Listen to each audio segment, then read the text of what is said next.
It begins quietly, as most political disasters do, under the guise of patriotism, wrapped in the flags of July 4th celebrations and hidden behind backyard barbecues and firework displays. But as Americans plan their Independence Day festivities, the Senate prepares to pass what may be the most dangerous federal budget in modern U.S. history. And they're doing it in the shadows, rushing the vote to avoid scrutiny, skipping debate, silencing dissent, and violating every standard of legislative transparency. Why? Because this budget isn't about the American people. It's about money, power, and survival. Political survival, that is, not yours. We're talking about over $5 trillion in new debt. That's with a B, not an M. The immediate increase to the debt ceiling, $2.7 trillion this year alone. The architects of the plan themselves admit it will add $270 billion to the deficit in 2025, and that's just the beginning. But the real outrage isn't the size of the debt. It's where the money is going, and who will pay the price. As the budget balloons to historic levels, social services are being gutted with surgical precision. Over 660,000 people in North Carolina alone are expected to lose access to Medicaid, according to Senator Tom Tillis, a Republican from that very state. He's one of the few voices on the right openly calling this budget what it is: a betrayal. 1 in every 8 Americans currently depends on subsidized food programs like SNAP and WIC. If this budget passes, over 12 million of them will lose that access, literally going hungry in a country that spends billions feeding its military-industrial complex. Don't go anywhere. Stay with us until the end, because what you're about to hear might change the way you see global power. Up next, we'll break down the details you need to understand what's really happening and how to stay one step ahead. This is QWIC News, where we break it all down to deepen your critical understanding of current events. While Americans stock up on fireworks, the Trump administration is detonating a fiscal bomb in the Senate.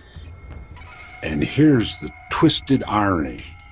They plan to approve it on July 3rd, just one day before Independence Day, precisely when the nation is distracted. It's not a coincidence. If passed, this budget will redirect billions away from social safety nets and funnel them into the largest single-year expansion of military spending in U.S. history. Over $1 trillion in contracts, many of them handed out without transparent bidding, and the justification? A so-called nuclear threat that no one in government has clearly defined. Sound familiar? It's the same vague specter used to justify wars past. Manufactured panic, manipulated fear. Only this time, the smoke and mirrors revolve around something called the Golden Dome. What is the Golden Dome? According to the budget, it's a next-generation hypersonic missile shield, a nuclear defense bubble that promises to protect America from global threats. Sounds impressive, until you realize there's no engineering blueprint, no Pentagon report, no energy feasibility study. Just a $1.08 trillion price tag and a thick veil of secrecy. When senators asked for details, the only answer was, "We can't disclose that for national security reasons." So they're expected to vote blindly on a $1 trillion project with no clear plan for construction, operation, or maintenance. This is not national defense. This is blind obedience to the war industry. Senator Rand Paul called it the greatest act of fiscal self-deception. he's ever seen.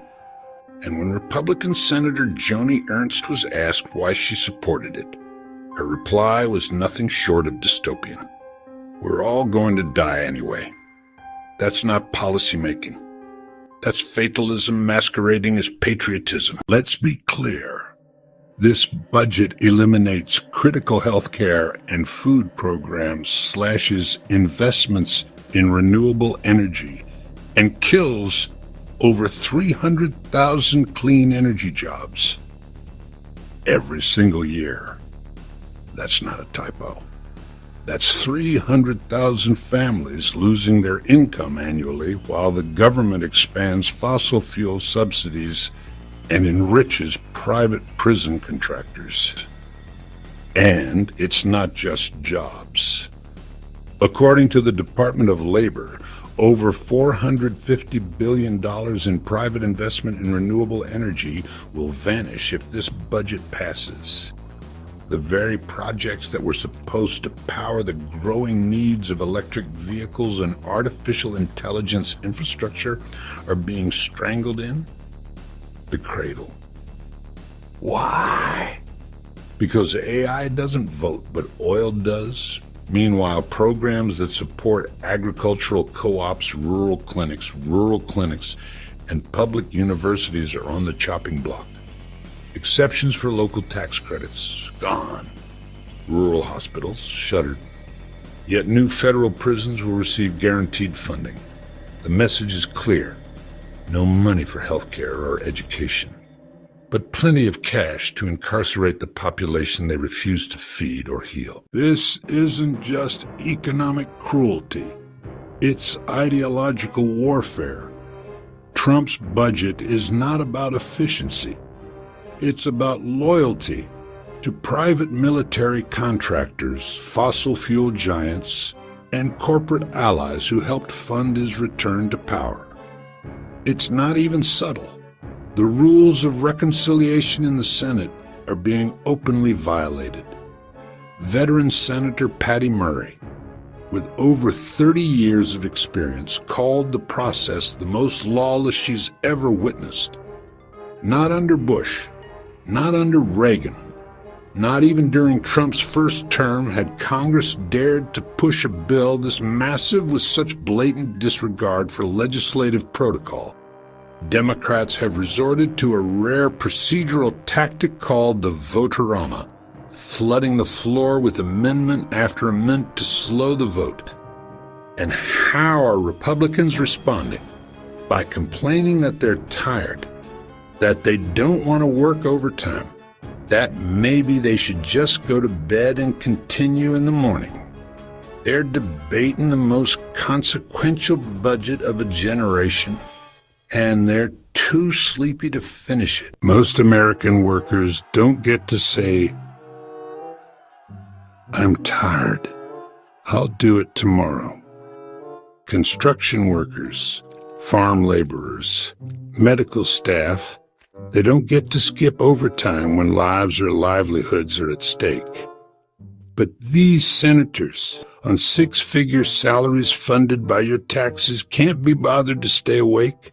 And speaking of taxes, let's talk about who pays.